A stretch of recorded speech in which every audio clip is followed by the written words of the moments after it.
Hello दोस्तों, कैसे हैं आप लोग। मैं सुजीत आपका अपने परिवार क्यूटी क्लासेज में स्वागत करता हूं। जैसा कि आपको पता है, हमारा चैनल एक नया चैनल है और इस नए चैनल को ग्रो करने के लिए आपकी सहायता की जरूरत है। सहायता क्या? आप लाइक, सब्सक्राइब और शेयर अपने दोस्तों में जरूर करें और 100 सब्सक्राइबर जल्दी से जल्दी इसको पूरा करने की कोशिश करें। आज तो कम से कम 10-15 सब्सक्राइबर बढ़ा ही दोगे ना? पक्का ना? बढ़ा ही देना 10-15, कम से कम तो 15 आज बढ़ना चाहिए सब्सक्राइबर। देखो, ऐसे क्वेश्चनों परसेंटेज का हम क्या करेंगे आज पार्ट 4 में कुछ ऐसे क्वेश्चनों का सेट है जो आपके एग्जाम के लिए बहुत ही जरूरी है। ठीक है, और ये एग्जाम एक्सपेक्टेड क्वेश्चन होता है, एग्जाम ओरिएंटेड क्वेश्चन होता है और इस क्वेश्चन को जरूर करना और वीडियो को शुरू से लेकर अंत तक देखा करो, जिससे आपको कॉन्सेप्ट क्लियर हो और आपको इसके बारे में पता चले कि कंटेंट कैसा है। ठीक है, तो अब हम चालू करते हैं। कह रहे किसी वस्तु के मूल्य को 20% घटा दिया गया तथा पुनः घटे हुए मूल्य को 30% घटा दिया गया तो वस्तु के मूल्य पर क्या प्रभाव पड़ेगा। ठीक है, तो ऐसे क्वेश्चनों को करने के लिए एक छोटा सा ट्रिक है जिसे आप फॉर्मूला भी कह सकते हो, है ना। तो जरा नोट करो इसमें क्या हमें समझने की जरूरत होती है। तो आपको देखो, जैसे आपसे कह दे लाभ हुआ है ना, या उसमें वृद्धि हुई है, या फिर कोई बेईमान दुकानदार बेईमानी करता है। ठीक है, क्या करता है? बेईमानी करता है। तो इसका जो चिन्ह होता है मेरे दोस्त, प्लस का चिन्ह होता है। किसका चिन्ह होता है? प्लस का। लाभ, वृद्धि और बेईमानी की कंडीशन में क्या चिन्ह लेंगे हम लोग? प्लस का चिन्ह लेंगे। अगर आपसे कह दे छूट या फिर हानि या फिर कमी, ऐसे जो लैंग्वेज यूज हो तो इसके लिए हम लोग क्या करते हैं? माइनस का साइन लेते हैं। यानी छूट हो, हानि हो या फिर कमी हो तो उसके लिए हम क्या चिन्ह लेते हैं? माइनस का चिन्ह लेते हैं। और लाभ हो, वृद्धि हो या फिर बेईमानी हो तो उसके लिए हम लोग क्या चिन्ह लेंगे? उसके लिए हम लोग जो चिन्ह लेते हैं प्लस का चिन्ह लेते हैं। तो ये आप लोग नोट कर लेना और हम लोग आप क्या करेंगे? क्वेश्चंस करेंगे। क्वेश्चन जो हम करेंगे, पहला क्वेश्चन जो हमारे पास है, कह रहा किसी वस्तु, देखो जरा, ऐसे कंडीशन में एक फॉर्मूला भी होता है ना। तो फॉर्मूला मैं यहीं पे लिख दूंगा। किसी वस्तु के मूल्य को 20% घटा दिया गया तथा पुनः घटे हुए मूल्य को 30% घटा दिया गया। पहले से ही 20% घटा हुआ था और उस घटे हुए मूल्य पर भी 30% घटा दिया गया तो वस्तु के मूल्य पर क्या प्रभाव पड़ेगा। तो इसको कहते हैं समतुल्य मूल्य। क्या कहते हैं हम लोग? समतुल्य मूल्य। पहला जो है क्वेश्चन सोल्व कर रहा हूं मैं आपको, है ना। तो समतुल्य मूल्य जो हम लोग फाइंड करते हैं ना मेरे दोस्त, एक फॉर्मूला होता है। ये इस पे भी लागू होगा और इस पे भी, बेईमानी पे भी लागू होता है। a plus minus B. क्या होता है? a plus minus B. ठीक है, a प्लस माइनस बी और साथ में क्या होता है? प्लस माइनस ab बटे में 100। क्लियर? ये फॉर्मूला आपको समझ आ रहा होगा।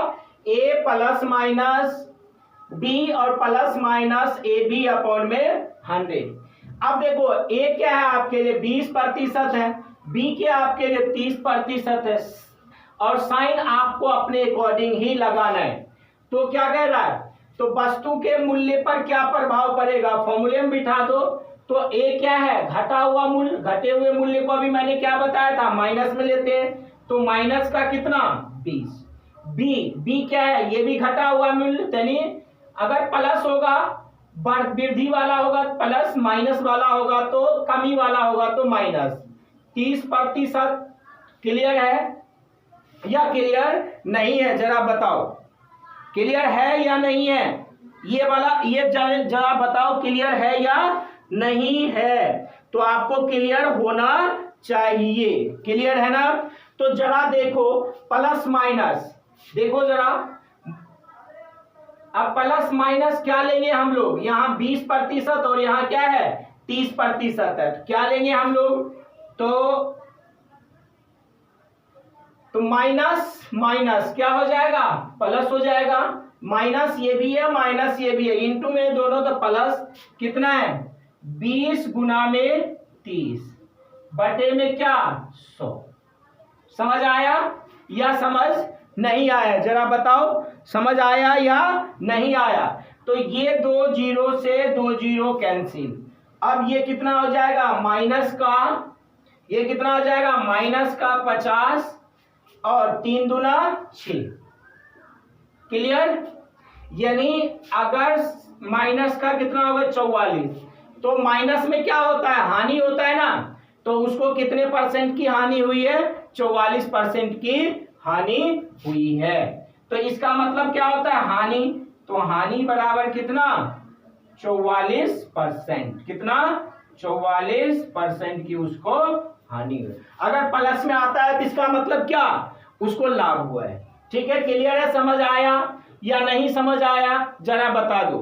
अब हम इसी तरह से क्वेश्चन नंबर सेकंड पे चलेंगे, देखो जरा सेकंड पे चलेंगे, किस पे दूसरे नंबर वाले क्वेश्चन पे। तो दूसरे नंबर इसी फॉर्मूले पर बेस्ड है, क्या कह रहा है किसी आयत की लंबाई तथा चौड़ाई, क्या कह रहा है किसी आयत की लंबाई तथा चौड़ाई 20% तथा 30% बढ़ा दी जाए।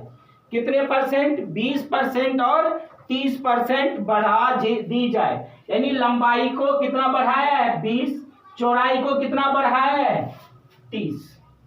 क्लियर, तो नए आयत के क्षेत्रफल में कितने प्रतिशत की वृद्धि होगी, यानी समतुल्य मूल्य है तो यहाँ पे क्या आएगा क्षेत्रफल में प्रतिशत वृद्धि, क्या लिख देंगे हम लोग यहाँ पे क्षेत्रफल में प्रतिशत वृद्धि। फॉर्मूला याद हो गया होगा।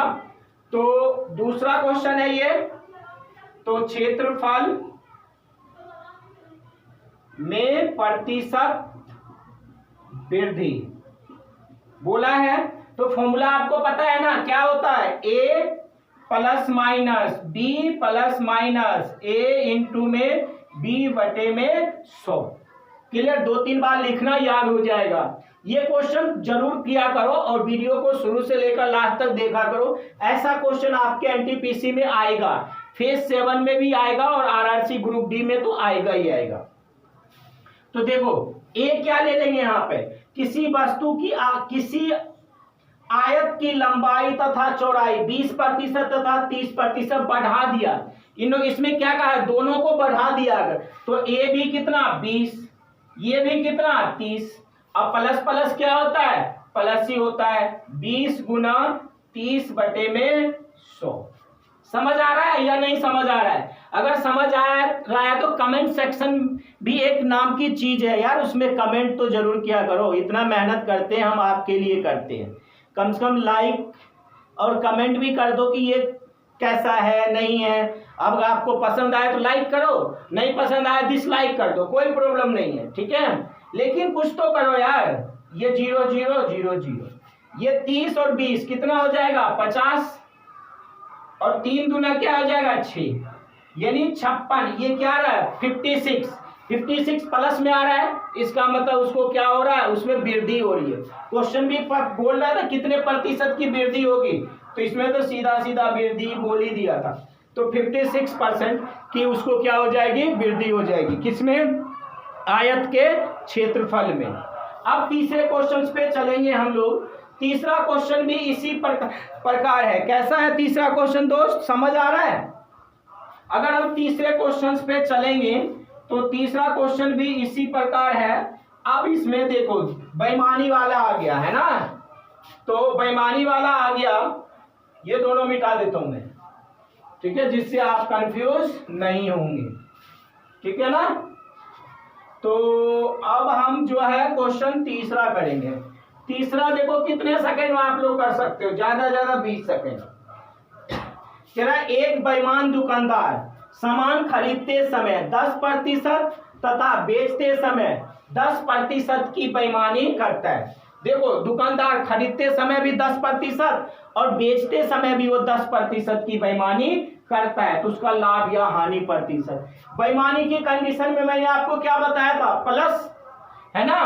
तो अब प्लस लेंगे, ये बताया था ना, लाभ या हानि। बताइए, अब देखो तो समतुल्य मूल्य इसका निकाल लो पहले।